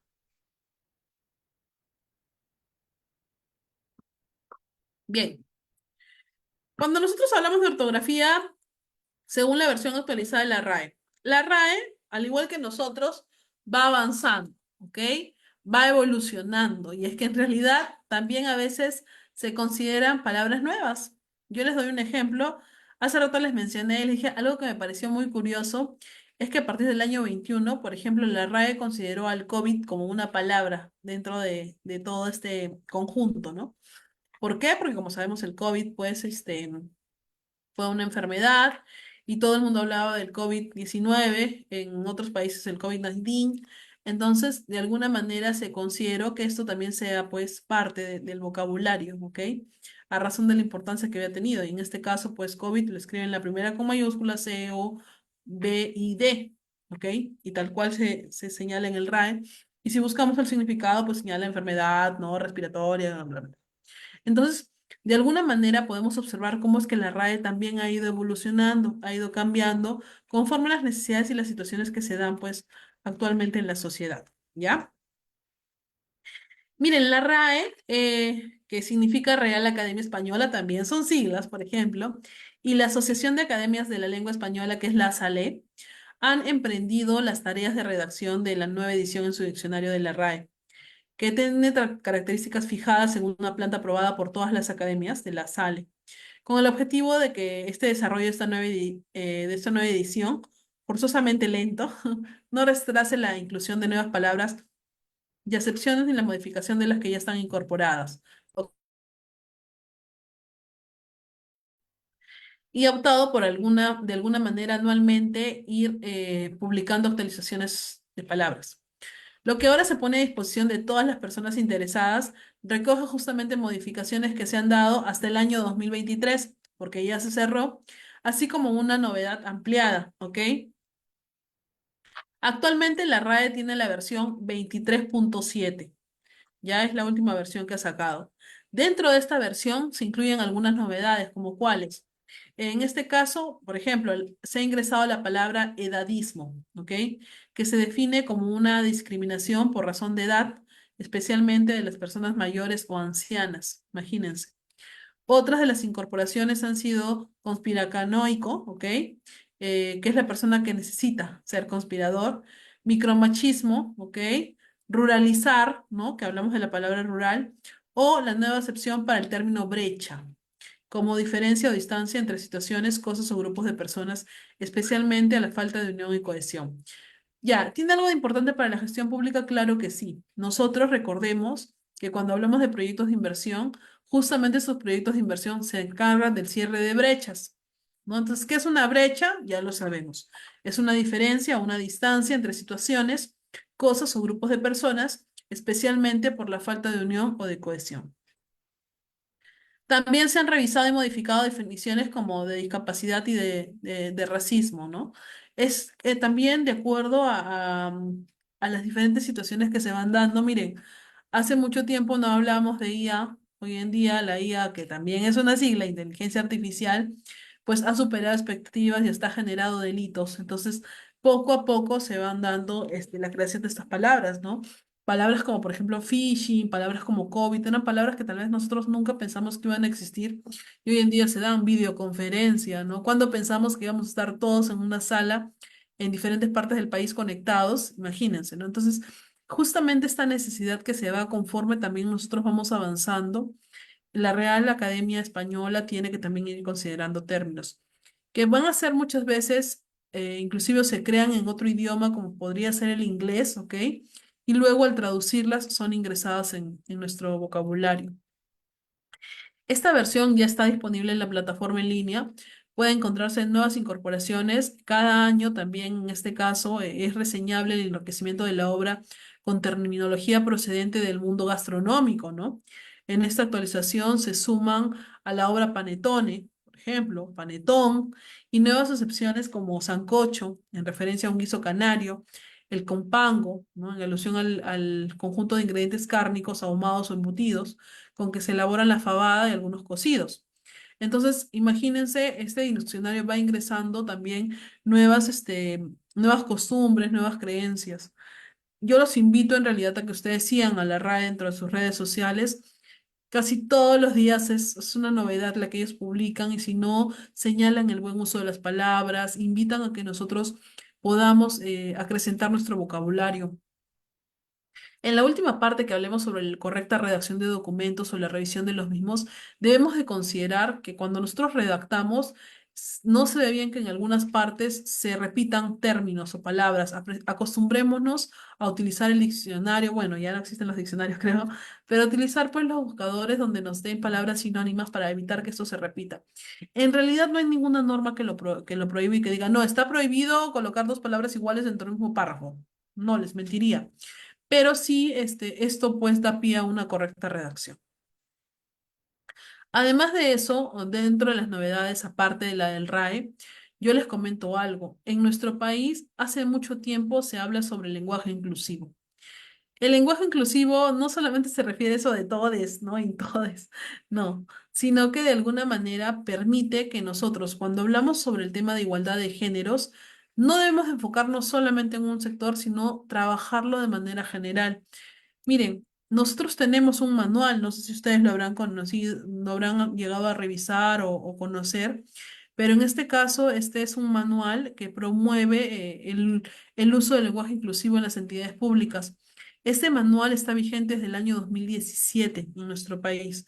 Sin embargo, desde el año 2000 ya se ha hablado de una preversión de este manual. Miren, lo que yo he podido hacer es les he alcanzado el link ya para que ustedes lo puedan revisar.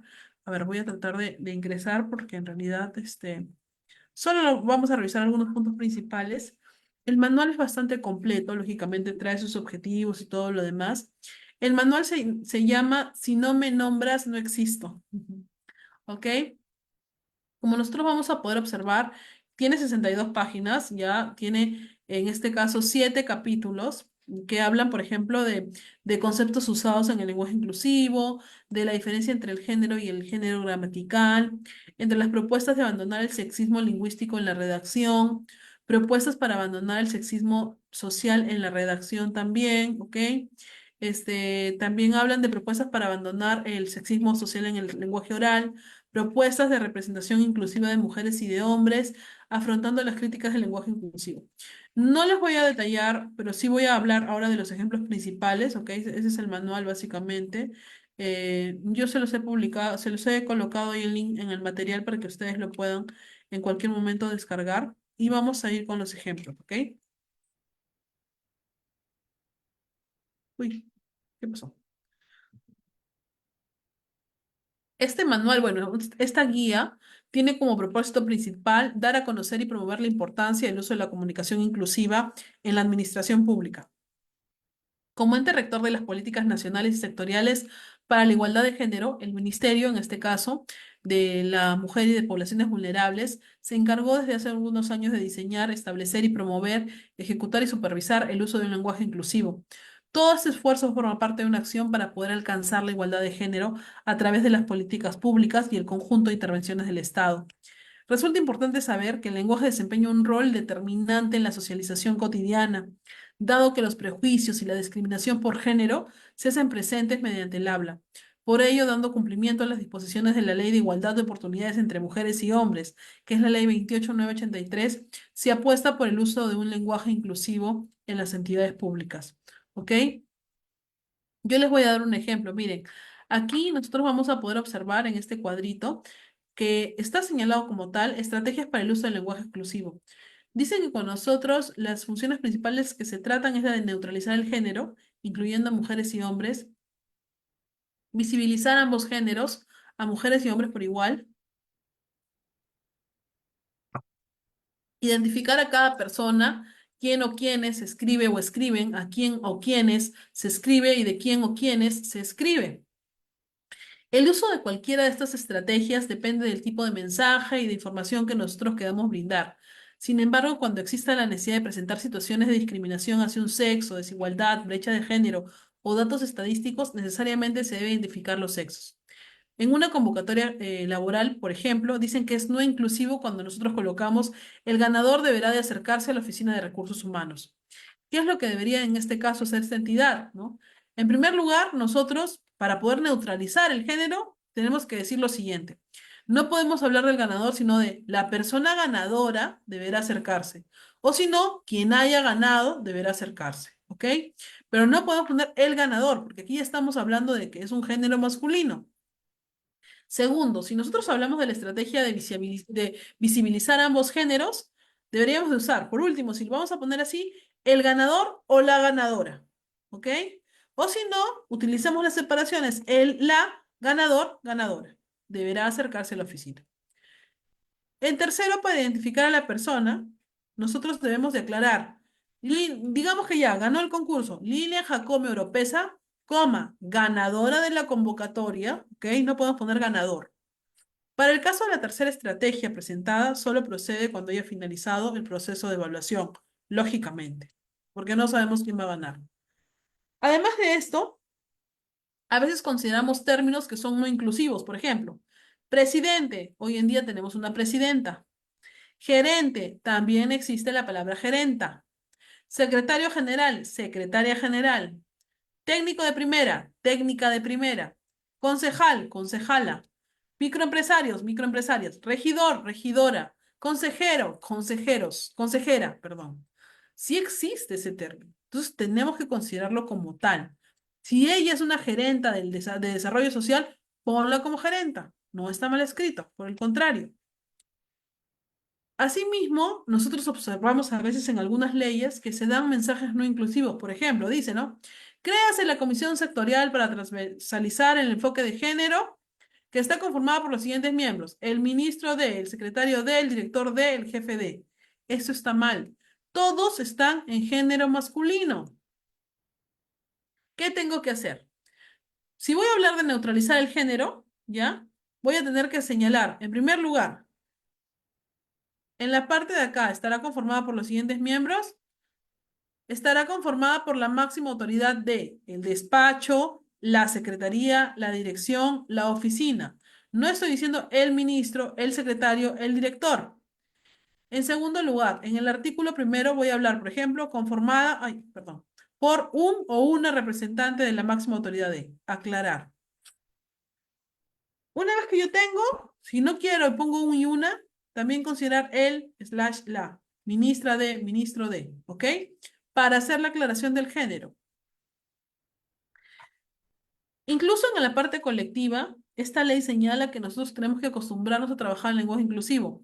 Cuando hablamos de los trabajadores del ministerio, ¿son todos varones? No, la planilla del ministerio. Los profesores, no, el profesorado. Los jóvenes, no, la juventud. Los niños, no, la infancia y la niñez. Los ciudadanos, no, la ciudadanía. Los administrativos, no, el personal administrativo. Los alumnos, no, el alumnado. Los funcionarios, no, el funcionariado, ¿ok? Los electores, no, el electorado. De alguna manera aquí yo ya no me estoy refiriendo a un solo género. En el caso de los gentilicios, por ejemplo, también. Los peruanos, no, el pueblo peruano. Por eso es que, no sé si ustedes han escuchado que en las noticias eso ha cambiado. Antes decían, no, los peruanos estamos cansados. No, el pueblo peruano está cansado de. ¿Ok? Los iqueños, no, las personas de Ica o la población iqueña. Los asistentes piuranos, tacneños, ayacuchanos, no, el público asistente de Piura, Tacna o Ayacucho. ¿Ok? Para el tema de gentilicios también tenemos que aprender a ser inclusivos. Uso de cargos y funciones. Los gerentes, no, las gerencias. ¿Ok? Los vicepresidentes, no, las vicepresidencias. Los jefes de planeamiento y presupuesto, no, las jefaturas de planeamiento y presupuesto. En la específica, el comandante general de la Fuerza Aérea, no, la Comandancia General. El jefe de tecnologías, la Jefatura de Tecnologías de la Información. El inspector general, la Inspectoría. ¿Ok? Hablemos de áreas, no hablemos de personas. No siempre estas personas van a ser del género masculino. Un ejemplo, ¿ok? En las resoluciones, ¿cómo podríamos actuar nosotros de la siguiente forma? Considerar, ¿ya? Las y los, y componer el la viceministro, slash A, el la secretario, slash A, el la jefe, slash A, el la director, el la.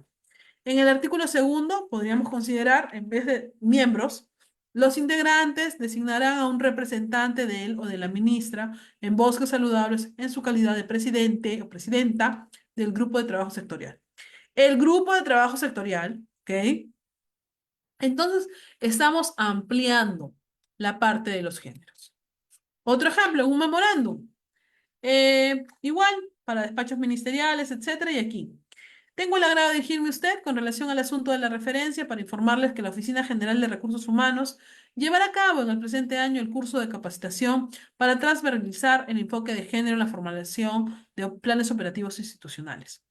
Este curso está dirigido al funcionariado institucional, los profesionales especialistas y el personal técnico que tiene a su cargo. La formulación del referido documento, en tal sentido, agradeceré, nos informe los datos de las personas designadas para participar en esta capacitación, quienes deberán asistir en los horarios laborales programados por la institución. Aquí estoy ampliando la opción, ¿ok? No me estoy enfocando en un solo género, porque seamos realistas. En la gestión pública actualmente no tenemos solamente hombres o solamente mujeres. Es más, yo lo sé. Hace mucho tiempo veíamos que había más ingenieros, ¿no es cierto? Y hoy en día también hay ingenieras, arquitectos, arquitectas, abogados, abogadas, ¿no? Entonces, es variado los géneros que tenemos. Y de acuerdo a eso también tienen que ser todos nuestros documentos. Así que si ustedes por ahí ven, observan que se haya emitido algún tipo de norma, con toda confianza, díganles, ¿saben qué? Miren, en este caso existe una guía para poder ser inclusivos y debemos de proceder a cumplirla. Es la única indicación que les podría dar. Justamente nosotros vamos a hablar de la corrección de documentos oficiales. Miren, cuando nosotros queremos corregir algunos documentos oficiales, sí vamos a tener que optar por rectificaciones que están establecidas dentro de nuestra ley 27444, pero en este caso estamos hablando de lo que corresponde a la redacción. Cuando nosotros vamos a redactar, en primer lugar, es importante que yo les diga por qué nosotros consideramos a la comunicación escrita o qué es la comunicación escrita. Justamente eso se trata de poder redactar, significa poner en orden o compilar. ¿Ok? Yo cuando trabajo en la gestión pública y sé que todo lo que se elabore aquí es de manera, no es ingresada en físico, tengo que considerar que todo también se redacta de la manera correcta. Y un escrito tiene que ser de manera ordenada, cumplir con lo mínimo, de acuerdo a la norma. Y es que en realidad la redacción es una actividad comunicativa que implica un estado cultural avanzado de quien lo ejercita. La única forma de que nosotros podamos acostumbrarnos a redactar bien es con la práctica. ¿ok? Particularmente. Entonces, si nos acostumbramos, si somos constantes, nos vamos a ir dando cuenta dónde es que cometemos el error, cómo es que podemos cambiarlo, qué términos tenemos que utilizar.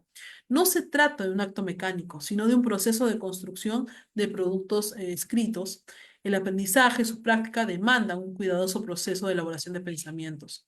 Desde un punto de vista general, un documento, en este caso, es un escrito en el que se constan datos fidedignos que pueden servir de prueba o de testimonio y que proporcionan una información especialmente de carácter histórico, oficial o legal.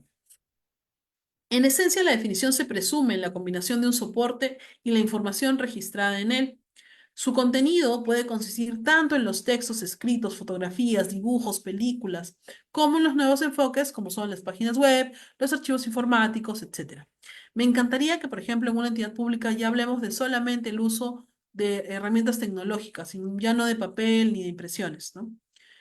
En este caso, cuando nosotros hablamos de un documento administrativo, este es el soporte que tiene y en el que se registran todos los actos de administración de la entidad, ¿ok?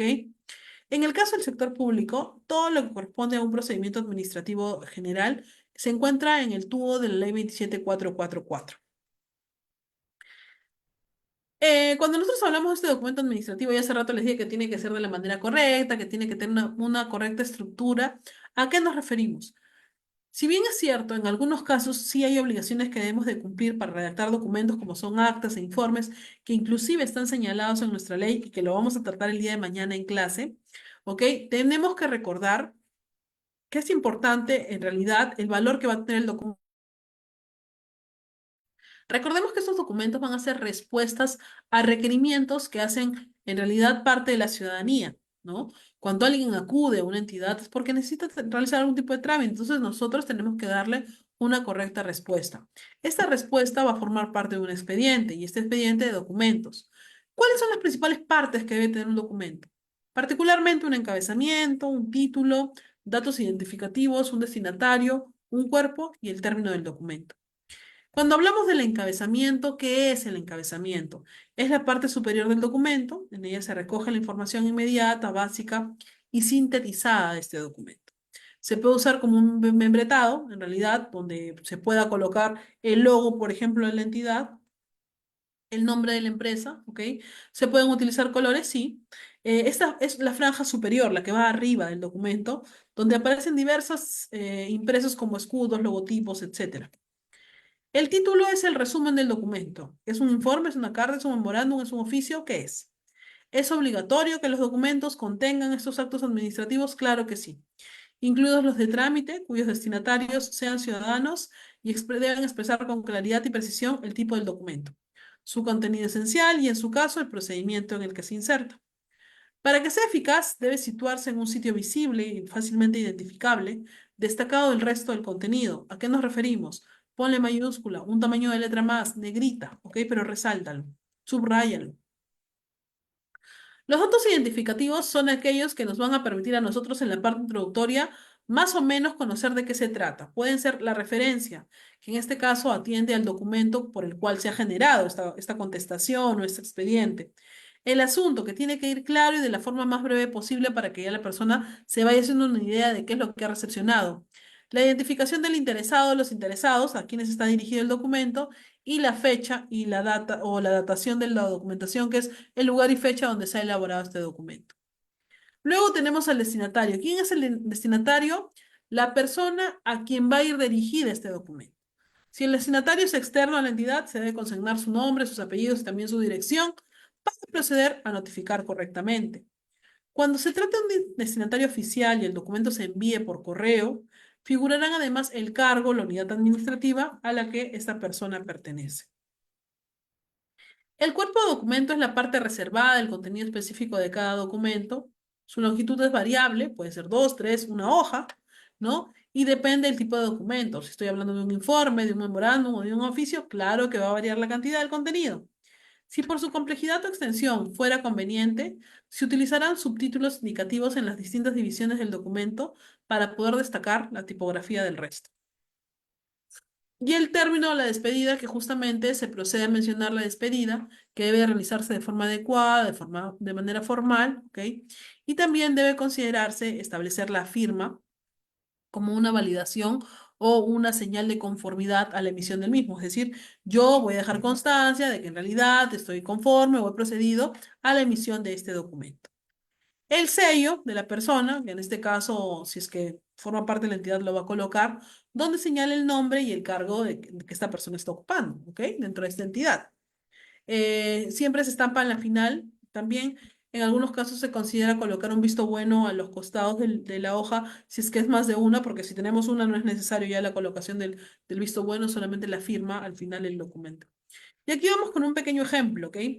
En realidad es un documento de una entidad del Estado, ¿ya? Pero aquí lo vamos a ver un poquito más grande. Hablamos del membrete, miren, que vendría a ser, a ver, la parte de acá arriba, donde podemos observar el escudo, el Perú, el nombre de la entidad, ¿no? Incluso el proyecto al que pertenece.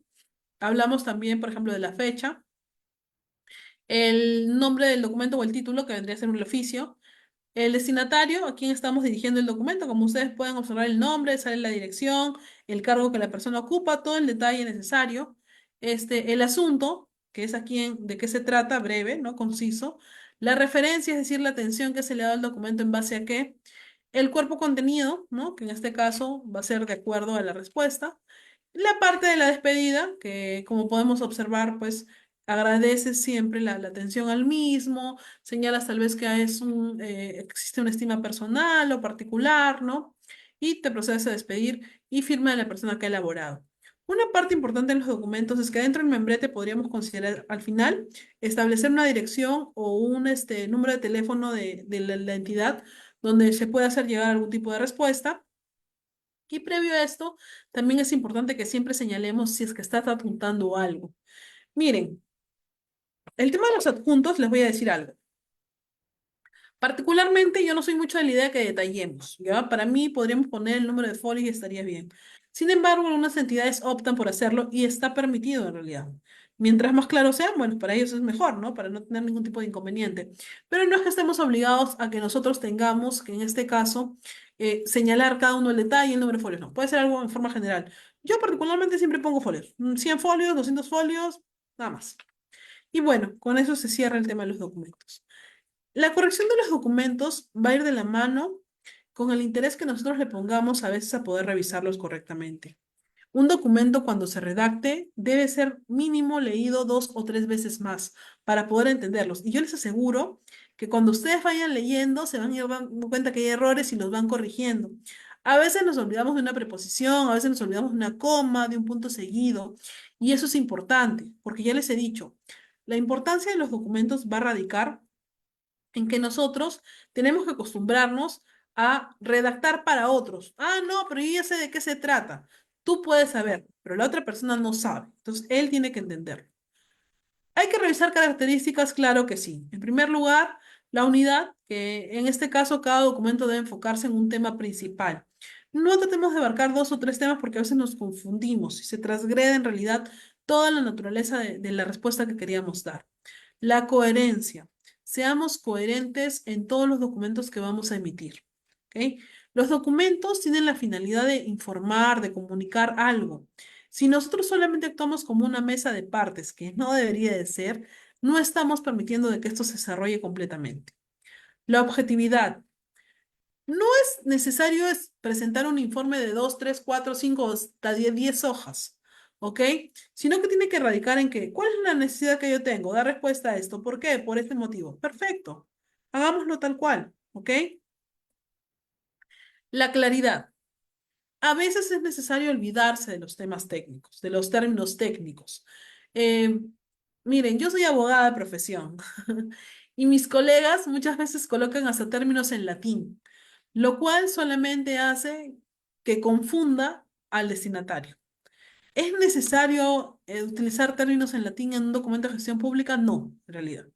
¿Ok? Entonces, más allá de poder demostrar tus conocimientos en latín, lo único que haces es confundir al ciudadano o a la ciudadana, que no es la intención de la gestión pública.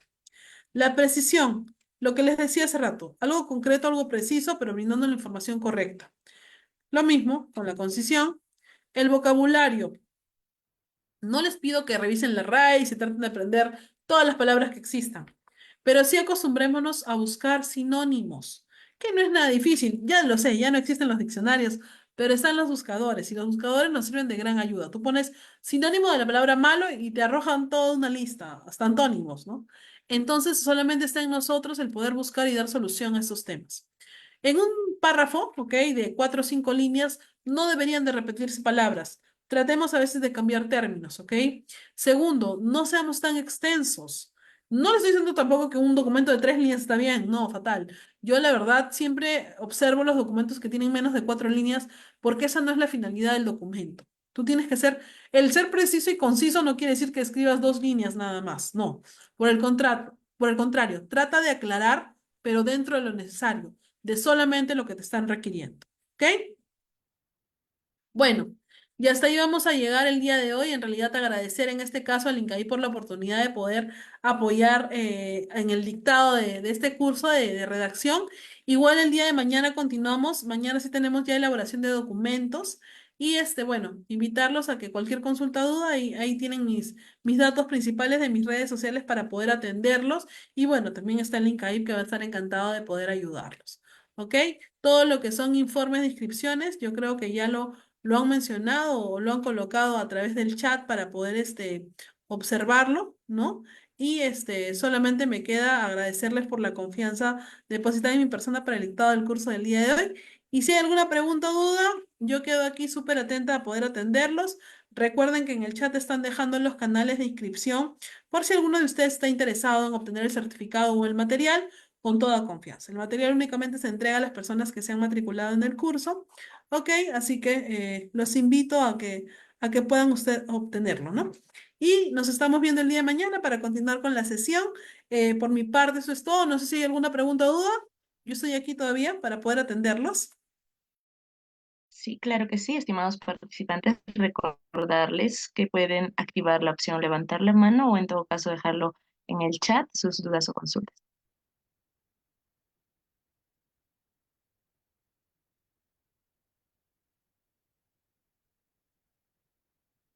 De no ser así, estimados participantes, estaríamos dando por concluido la presente sesión. Esta es nuestra primera sesión. El día de mañana nos estaríamos viendo a la misma hora, 2 horas también de sesión con la doctora Natalia Bahamonde Rodríguez. Bien, muchas gracias, doctora, por aceptar nuestra invitación. Quedamos con usted hasta el día de mañana. Muy buenas noches. Perfecto, nos vemos el día de mañana. Cuídense mucho y espero que haya sido de ayuda en este caso para poder acrecentar nuestros conocimientos. Nos vemos mañana, cuídense. Perfecto, muchas gracias, estimada doctora. Bien, estimados participantes, esto ha sido nuestra primera sesión del curso de redacción de documentos en la gestión pública a cargo de la magíster Natalia Bahamonde Rodríguez, la cual ha hecho una excelente disertación de esta nuestra primera sesión. Cabe recalcar, estimados participantes, que vamos a estar certificando por 90 horas académicas, que esta es una de las primeras sesiones de las 4 que tendremos. Cabe resaltar también de que estaremos certificando a nombre de nuestra institución y el Colegio de Contadores Públicos de Ayacucho. Además, no se olviden de seguirnos en nuestras redes sociales. Estamos en el Facebook como INCAIP, Instituto Nacional de Capacitación Integral, asimismo también en el Instagram y en el TikTok, ¿no? Entonces, por esos medios también nos pueden contactar y quedamos con ustedes hasta el día de mañana. Tal vez tuvieran mayores dudas o consultas, por favor me la hacen saber.